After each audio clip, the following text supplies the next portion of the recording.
First company से, तो उस सिचुएशन में अगर आप अप्रूवल लेकर फॉर्मेलिटीज़ फुलफिल करते हो तो उस सिचुएशन में आप एग्जीक्यूटिव डायरेक्टर दूसरी कंपनी में बन सकते हो। उसके बाद नेक्स्ट क्वेश्चन मैंने पूछा था आपको, एक important question, to consider a person executive director is it mandatory to designated him as a executive director. क्या वो डिजिग्नेटेड होना चाहिए कंपनी में कि वो यानी कि ये देखो क्वेश्चन समझने की कोशिश करो, to consider a person executive director is it mandatory to designated him as executive director. अगर आप एग्जीक्यूटिव डायरेक्टर हो कंपनी में, आपका appointment as a executive director हो गया है, ओके, एग्जीक्यूटिव डायरेक्टर आपका अपॉइंट कंपनी में हो गया, यानी कि होल टाइम डायरेक्टर भी हो सकता है, होल टाइम एम्प्लॉयमेंट भी आप अपॉइंट किए जा सकते हो कंपनी में। तो ऐसा मैंडेटरी नहीं कि आपको एज एग्जीक्यूटिव डायरेक्टर ही बोलकर पुकारा जाए, नहीं, ऐसा मैंडेटरी नहीं है। अब इसका एक्सप्लेनेशन देखते हैं इस आंसर का। आपको ये क्वेश्चन आ सकता है, as a discuss in above by the definition of executive director and whole time director, if a person is a director of the company and whole time director of the company shall be considered as well whole time director of the company whether designated by the company or not। अगर आपका देखो director of the company, if a person director of the company, whole time director आप company के हो और company ने आपको as a executive director आपको बोला या ना भी बोला है, तो भी आप क्या कर रहे हो, वहाँ पर एग्जीक्यूटिव डायरेक्टर ही कंसीडर किए जाएंगे और उसका मतलब ही आपको as per law whole time director ही समझा जाएगा। एक बार हम होल टाइम डायरेक्टर को समझ लेते हैं। होल टाइम डायरेक्टर की जो अपॉइंटमेंट होती है ना स्टूडेंट्स, होल टाइम डायरेक्टर की अपॉइंटमेंट विद स्पेशल रेजोल्यूशन होती है, स्पेशल एग्रीमेंट होती है कंपनी के साथ, ये कल बाय वर्च्यू ऑफ लॉ होता है, स्पेशल पावर होती है, पूरे यानी कि कंट्रोल ओवरऑल अफेयर्स पर उस कंपनी के पूरा कंट्रोल होता है और ये होल टाइम एम्प्लॉयमेंट होता है। अगर आपने कल का लेक्चर देखा नहीं है तो एक बार कल का लेक्चर भी देख लो, उसमें मैंने इन डिटेल में यहाँ पर डिस्कस किया है एग्जीक्यूटिव डायरेक्टर के बारे में और होल टाइम डायरेक्टर में। अब देखते हैं आगे, if a person fall under definition of whole time director even by virtue of law shall be considered as director, executive director, यानी कि कोई पर्सन कवर होता है होल टाइम डायरेक्टर के डेफिनेशन में, या होल टाइम डायरेक्टर कोई company के डेफिनेशन में कवर होता है तो वो भी एग्जीक्यूटिव डायरेक्टर कंसिडर किया जाता है। बाय हार्ट और बाय कट, यानी कि लॉ ही बोल रहा है कि ये डायरेक्टर जो है वो होल टाइम डायरेक्टर हो या कौन सा भी डायरेक्टर हो, जो होल टाइम एम्प्लॉयमेंट है कंपनी का उसको एप्लीकेबल, वो डायरेक्टर कौन सा डायरेक्टर है आपका एग्जीक्यूटिव डायरेक्टर है। उसका डिजिग्नेटेड जो भी डिजिग्नेशन है वो मैटर यहाँ पर नहीं करने वाला है। Therefore one can open that all the whole time director of a company shall be considered as executive director, यानी कि आपके जो भी होल टाइम डायरेक्टर है उसको यहाँ पर कंसिडर किया जाएगा क्या, एग्जीक्यूटिव डायरेक्टर, वेदर हैज जो भी है designated him her as a executive director और नॉट, उसको डिजिग्नेटेड किया है तो भी चलेगा और नहीं किया तो भी चलेगा। अब क्वेश्चन ये आता है, कल हमने एग्जीक्यूटिव डायरेक्टर के बारे में देखा था, अब मैंने वो क्वेश्चन भी कल के रिपीट किए थे। मोस्ट ऑफ द स्टूडेंट ने लास्ट तक वो वीडियो नहीं देखा था, इसलिए मैंने वो सारे क्वेश्चन आपको इन डिटेल में एक्सप्लेन किए। अब प्रोविजन क्या है नॉन एग्जीक्यूटिव डायरेक्टर की, इसका थोड़ा सा डिस्कस कर।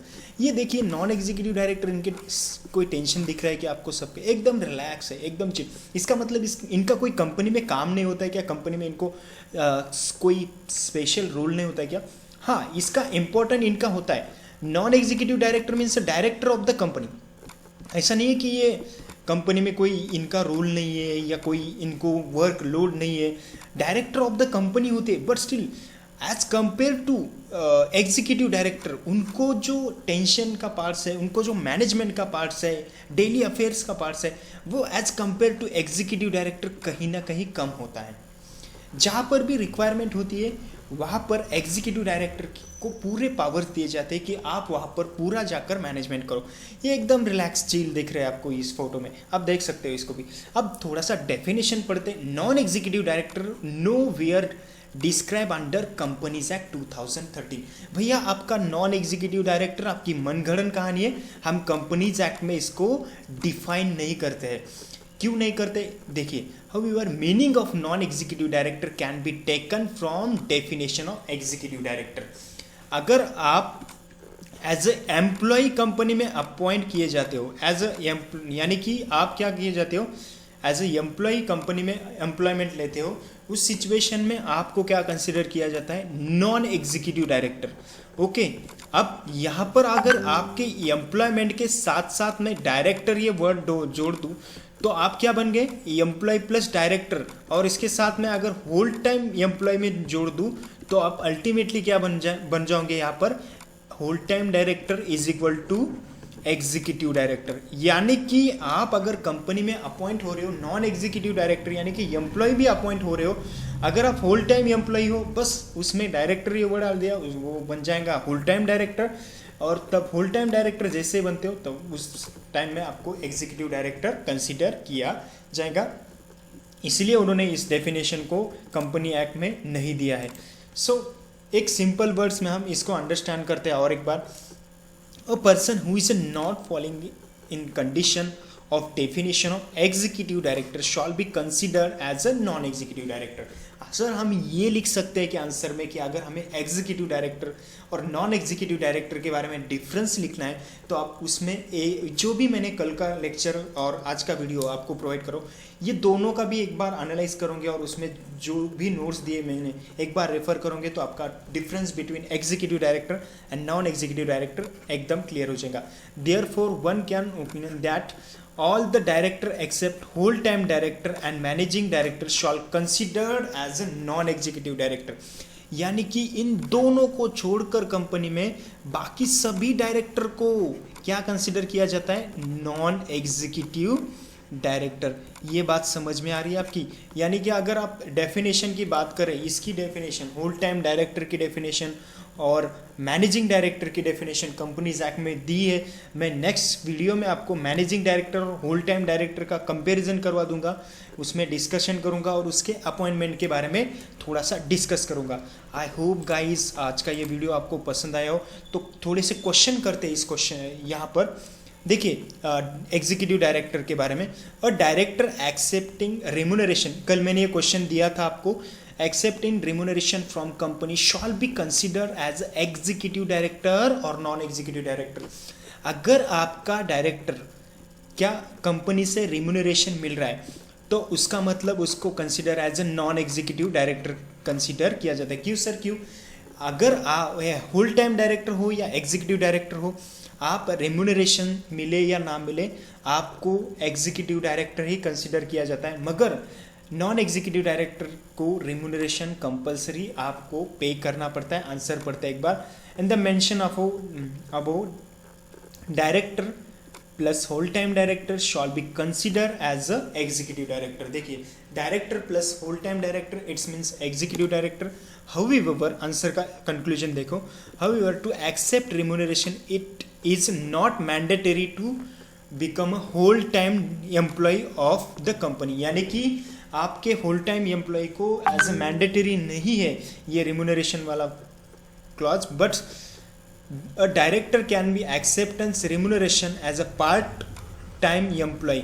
It's means director plus part time employ is equal to क्या बन जाएगा आपका, नॉन एग्जीक्यूटिव डायरेक्टर। यानी कि आपको अगर ये दोनों में डिफरेंस फाइंड आउट करना है तो ये यहाँ पर डिफरेंस रेम्यूनरेशन के पॉइंट ऑफ से आप फाइंड आउट कर सकते हो। आपने कल का वीडियो नहीं देखा होगा, फिर से मैं एक बार याद कर रहा हूँ, कल के वीडियो में मैंने डिटेल में डिस्कस किया है। नेक्स्ट नोट यहाँ पर देखते हैं, if a person fulfil the both condition director plus employ but in his appointment from DIR 12 जो ये है क्या करता है, कोई पर्सन है, if a person fulfil both condition director employ but his appointment from DIR12 company has chosen non executive director, उसको क्या कंसिडर किया जाता है? जो DIR12 में अपॉइंट किया जाता है उसको नॉन एग्जीक्यूटिव डायरेक्टर कंसिडर किया जाता है. He shall consider as executive director. It's means selection in form as executive or non-executive director can't overriding the law. If a person fall under definition executive director shall be considered as executive director only. यानी कि कोई person executive director के definition में आता है तो उसको consider किया जाता है एग्जीक्यूटिव डायरेक्टर ओनली. और ये क्वेश्चन मैंने यहाँ पर डाला है, कल का जो क्वेश्चन था, weather a person can executive director without acceptance of any remuneration from company. अगर आपका कोई डायरेक्टर है, एग्जीक्यूटिव डायरेक्टर है, तो क्या वो कोई भी रेम्यूनरेशन एक्सेप्ट नहीं करेगा और वो क्या डायरेक्टर एग्जीक्यूटिव डायरेक्टर बन सकता है क्या? Yes, a person can be executive director without acceptance from remuneration in the situation if he is a whole time employ of the company and not getting any remuneration from the company. तो ये point आपने थोड़ा सा ध्यान में रखना है, ये इंपॉर्टेंट है. Okay, then therefore one can open that director getting remuneration from a company can be executive director of the company. जो भी डायरेक्टर रेम्यूनरेशन मिलता है उसको हम क्या कहते हैं? Executive director of the company. Note, after the reading above mention provision one can open that executive director include, conclusion करो, managing director and whole time director. अगर आपको एग्जीक्यूटिव डायरेक्टर को फाइंड आउट करना है तो उसमें आपको क्या करना पड़ेगा? मैनेजिंग डायरेक्टर प्लस करो आप वहाँ पर होल टाइम डायरेक्टर और वो बन जाएगा आपका क्या? Executive director. सर सुनो, ये दोनों का हम यहाँ पे निकालेंगे तो ये डायरेक्टर कौन सा बनता है? ये डायरेक्टर बनता है नॉन एग्जीक्यूटिव डायरेक्टर. ये थोड़ा सा ध्यान में रखना. अगर मैनेजिंग डायरेक्टर और होल टाइम डायरेक्टर यहाँ से निकाल दिया तो जो डायरेक्टर है वो नॉन एग्जीक्यूटिव डायरेक्टर बचते हैं. उसके बाद डिस्क्लेमर मैं देना वाला, यहाँ पर कुछ डिस्क्लेमर है मेरे तरफ से आपके लिए. The entire content of this document have been prepared on the basis of relevant provision and as per information existing at the time of presentation. Along care has been taken insurance the accuracy complaint. मैंने जो भी यहाँ पर आपको information provide किया है वो जो भी लॉ में इंफॉर्मेशन अवेलेबल है, जो भी इंफॉर्मेशन लॉ की प्रोविज़न की है वही मैं आपको प्रोवाइड कर रहा हूँ. आपको ऐसा नहीं लगना चाहिए कि ये इंफॉर्मेशन जो प्रमोद सर प्रोवाइड कर रही है माइट बी इंफॉर्मेशन एक्यूरेट नहीं है. ये मेरा इंटेंशन नहीं है. सारी मैंने यहाँ पर